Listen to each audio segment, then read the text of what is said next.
Hey everyone, thank you for tuning in. So I'm using one of the box bouquet sets that I sell on OrlandoRose.shop, and I'll put a link in the description to make some mother of the bride, mother of the groom bouquets. So I've been seeing this quite often where instead of a wrist corsage or a pin-on corsage, the mothers have like mini bouquets. So it's not quite as big as a bridesmaid's, definitely not as big as a bride's, but just a sweet little bouquet that they can carry instead of, like I said, the wrist corsage or a pin on. And it's kind of nice, especially if they're getting walked down the aisle to their seats before the wedding begins.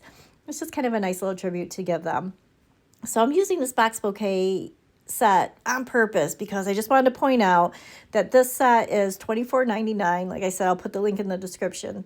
And I could probably get 3 bouquets out of it. So if you're looking for some way to save on the wedding, some place that you not necessarily cut in cost, but it will save in cost. You could look towards box bouquet sets. They really are useful. They already have the colors pre-selected for you. Everything's prepped for you. I did add some spiral eucalyptus, and I will take some rose leaves that I have wired up just from previous projects to make the collar of green.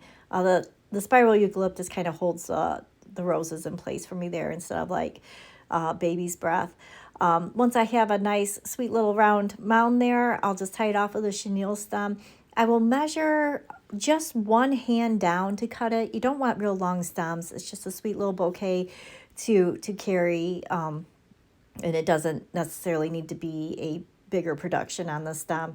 In this case, I'm just using some wax floral tape. Hobby Lobby does have a glitter floral tape to cover the stem, which is a great idea too.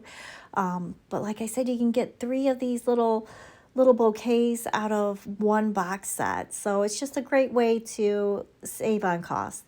But there we go. Made it all the way to the end. Thank you so much for watching.